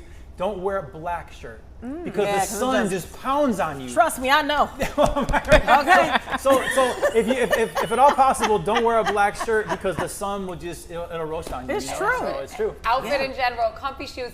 Take care of yourself. And honestly, if it's for the picture, take it home before you leave and pretend you wore it. You can do that. Oh, these are the thigh-high boots. Those are the boots. Okay, I support the boots. I was going to say, you know what? The outfit makes sense. You look good. Yeah, that's all that It was matters. a moment. I'm like, I think these are suede. Halfway through walking, I think these are suede. There was no air circulation. And you, of course, you burned up. The whole outfit was black. You said T-shirt. You had on a black hat. Yes. You had on black shorts. What did you think was going to happen? I didn't think it through. We did not think it But through. I will say today at Smokeout, I'm wearing a pink polo. She's wearing a pink dress. So I learned from my mistakes. So we all learn. I'm still wearing heels. She's I gotta still be wearing honest. boots. What Sorry. about the bags? Because I went to Beyonce one time, a separate time, and I took a real purse. It was small, but it wasn't small enough, and it needed to be see-through, so I had to check it. Yes. The line was wrapped around And the you're place. lucky you could check it. A lot of places are like, You gotta toss go back it to or the go back car. to your car, So, and you need to think about I that. will say every festival has their own requirements, and same with football games and baseball games. Before you go to these festivals, Windy City Smokeout's got their own website. They will tell you exactly the size bag you can bring, if it's got to be clear or not, all those things. So always check with the venue first, so you don't have to get something confiscated or. And sometimes they will, if you scroll on the Instagram, you'll get the slides, on their Instagram, because it's really important, because what people tend to do a lot is, I'm going to Soldier Field, let me look up Soldier Field's rules. Right, not the same. No, it's per artist. Like Ariana Grande has a big thing on that because she went through that whole bombing experience in one of her concerts, and she's significantly, and rightfully so, pickier about bag size and see-through. So every artist, it's not her concert, it's not, per venue, so you have to look it up. Have you gone to a concert where they check your phone? Yes. Kevin Hart. That made me Oh, so. Kevin Hart. And Kevin you Hart. have a little. Kevin Hart was me too. Yeah. And you was your baby born yet? He was not born at that time. Mine wasn't. I was freaking That was kind of out. odd. I will say, growing up, I'm a little older, and we didn't have the phones you enjoyed the concert. Right. And so there is something cool about not having your phone there. It is. And like being in the moment. For social media, I got to record a lot of stuff for us. What I try to do is record something, put the phone away, and then enjoy it. You don't want to watch the concert through a phone, I agree. But that was a weird experience to have your phone was. confiscated. And then Where do they put your phone? I'm not. They put it in a familiar with bag. this. So like, you lock have, it. it's like a bag you carry around. So you have your You phone. still have it, yeah. But in order to get it unlocked, you have to then Yes. present it back to the people. They unlock it when you're leaving. Yes. Wow. It's got to be when you're leaving. So it's really nerve-wracking because you can kind of see your phone if it lights up, like if somebody's texting you through the bag, but you can't do nothing about it. Right. And good point about having a kid though. If we had a little baby at that point. Like, how do you emergency whatever? Well, I got more stressed out. This is going to be a bougie sentence. I don't like waiting for a thing. You gotta wait. And so I'm like, it's going to take even longer to get out of here. Everyone's bag has to get unlocked. Like, that drives me insane. I will say they were pretty quick. It was at the United Center. They were pretty quick, yeah. And they were pretty quick about it. But I was like, oh, good heavens. Because I did not want to do that. And I only use Apple Pay. So I was like, I didn't bring a credit card. Because if you need to go buy something, you're done. Well, I'm like, did you bring a credit card? She had me. I was her credit card in that situation. The responsible adult. Yeah, exactly. I'm like, I haven't seen a dollar bill in years. I don't even see paper cash. But that's something that I think people forget when they go to these events and they go to these venues. They forget that they may have to check that phone because that was shocking to me. Yeah. And it's happened to me at 2 events. I will say, we go to a lot of stuff. That was the only time I think we ever had to do it was Kevin Hart. Right, Netflix before special. they release, because it's before the release. I understand because unfortunately you can't be like, hey, don't use your phone, because no one will listen. Right. Which is so as a society, if we could listen to anything asked of us, they wouldn't have to do that. But we don't listen. No, we don't. We just went to Jeremy Piven, and he was filming his special. What was it? The Metro, right? Yeah. Yeah, and he was filming his the Vic, and they were like, "Please, no phones." Person right in front of me, the whole time. The whole time. Where was security? And on top of that, his girlfriend was like climbing on top of him. It was that was horrible. It was the weirdest. We sat next to the weirdest I cannot couple. see this man. And they're giggling and stuff, and he's looking on like, it's not us, like it's them, Like, oh, geez, what's going on here? But you're right. People, I think, a lot of times have lost, I guess, like common sense and like common courtesy in public places. I went to a play, not festival related. Person's phone rings, play's going on. Yeah. They answer. Oh my gosh. I mean, having a full conversation, I was mortified. I'm like, I am in those situations. I'm so quick to be a Karen and go in the back and say, "Bro, 4C, yes. they got their phone out. They got it out." I wanted to be that person, but I was in the front. It was not. You were stuck with it. Right. Yeah. They were having a full-fledged conversation. That's crazy. And the song that played was something like "Get the booty, go to chick" during the play, and I was like, You're like, I like that song. It's time to play. They were like, time to play. Speaking about songs, what are you guys looking forward to being played the most tonight? Tonight, oh man, it's a tough one. I would say this weekend, I'm really excited for Megan Maroney and Ella Langley. So that's the whole weekend. My excitement is for those two. Tonight for me, so the headliner is Bailey Zimmerman, super talented. He's great. But I don't know, what's the one below the headliner? Direct support. Direct support is Coetzel. And I love him. He is truly up and coming. I love his voice. A little gritty. Yeah. I like a little grit. I can see that with I'm a you. man. I like a little something. Can you tell? Yeah, I like a little something. And so I really am excited to see him. When the lineup came out, I was probably most excited to see his name. Yeah. Even though the headliners are phenomenal, it's like, to see him live, on his come up. And I've only heard the absolute kindest things about him too, which I love when you get that back, that he's just the easiest to work with and best. So I'm really excited. That's the one thing. I worked in pop radio and I worked in country radio. I can say to a person, the country artists are the nicest, most welcoming, That's nice just to most hear. sincere artists I have. I've never, out of all the artists I've interviewed in my life, I've only had one bad experience with a country artist. The rest were 100%. Who was it? Tell us don't tell us who it was. Tell us what happened. She was very diva-ish. "Ooh, I think I know who it is. Do I know who it is? And Tia, you don't know any we country guessed star. her name. Yeah, I know it is one of those you did people. not It guess wasn't- her She wasn't on She was the not on list. there. Yeah, I'm not going to say it, but the funny story is I became friends with her husband later on, who was a country artist as well. And the next time I saw her, she couldn't have been nicer to me because I was friends with her husband. Yeah. So I had an experience like that. It was Not weird. with country music artists, but Are you I gonna was, say who it is? Yeah, it was Shaq. He was very rude. And I was really surprised by that because I'm like, without the fans, Shaq, what's up? Right. Yeah. Right. But he wasn't rude to me. I just watched him be rude to others, and I thought it was very distasteful. Do better, Shaq. I You do watch try his to give show. a little bit of grace because I do know if you watched like Billie Eilish, she has a phenomenal docuseries. love her. And there was this clip of her and her boyfriend, her old boyfriend when she was way younger, was just awful to her, jerk, yeah. kind of really harassing her on tour and stuff, and she was going through it. And they wanted her to this meet and greet, and she was just breaking down, crying, just harassing her. And when she walked out, she wasn't super bubbly because she was just so depressed get at the that. time. And then everyone started trashing her on social media, like Not she's knowing the this, she's backstory. Not that. knowing, yeah. And so I do try to say, if somebody just seems bummed out or like colder, I'm like, they could be having the worst day because they're on 24/7, especially in the world of phones. Pre-phones, I think as a celebrity, you could be like, I'm gonna put it on when I get here, right, or just at my meet and greet. But now you could just be out grabbing your food quick or do that. And then It somebody's in your really is a face. 24/7. I'm not in a good mood 24/7. Oh, yes, you are. You know. You're a peach. I would love to be I around get you that. 24/7. Yeah, I would too. I get that, but like Shaq is old enough, been doing it long Right. enough. Come on, Shaq. Well, Not with kids. I'm with you. I can't do that to a There's kid. different levels. I'm with you though, like because I see the personal element to it, but I also see the fact of like the fans have made you who you are. Yeah. And in this instant, Billie Eilish was going to a record rep radio room to be. So radio made you. So you, Right. I mean, I understand we all go through personal things, but like you got to be able to turn it on because that's what made you the celebrity that you are and living life you But we what it also have is. to keep in mind that she's very young. She is too. very So young. She's She's still very young. learning. That's She's fair. still That's learning. fair. And she has Right. Tourette's, so there is another layer as well. Because where- when she gets stressed out Yes. and Yeah. upset, it kicks Yeah. off more. So now, she had a lot. She had a lot going on, and my yeah. heart, like, I felt so. She's bad doing for fine her. now. She's doing great. She's doing fine. She's She's doing doing great. better than me, so I don't feel that bad. doing but- great. So let me ask you this, because they're telling us rap and show. Where can people? I'm reading the cue card. We're hard to rap. We're hard to Where rap. can people find you both? Because Yes. you're amazing. I know a lot of people may Aw, want to that's so follow you. sweet. after You- It's true. I would want to hang out with you. Go hang out. Our socials are at Let's go Kenzie and hang out. Roman on everything. So Yes. at Kenzie and Roman on TikTok, Instagram, Facebook, all that stuff. And then my girls' radio show is. Yeah, so Q101 Mornings, if you want to listen to me talking even more, that Q101, where I'm from 6 to 10 a.m. All right. Well, we appreciate you both coming on. We're going to see you next week too. Yes. So Yeah, you'll we'll be be back back. next week, Can't wait. and we'll be back next week. Yeah, because Yes. we're off tomorrow. So we'll We'll see be you back on guys. Monday. Yeah, we'll see you on Monday. Have a great weekend, everybody. Yeehaw, y'all. Yeehaw.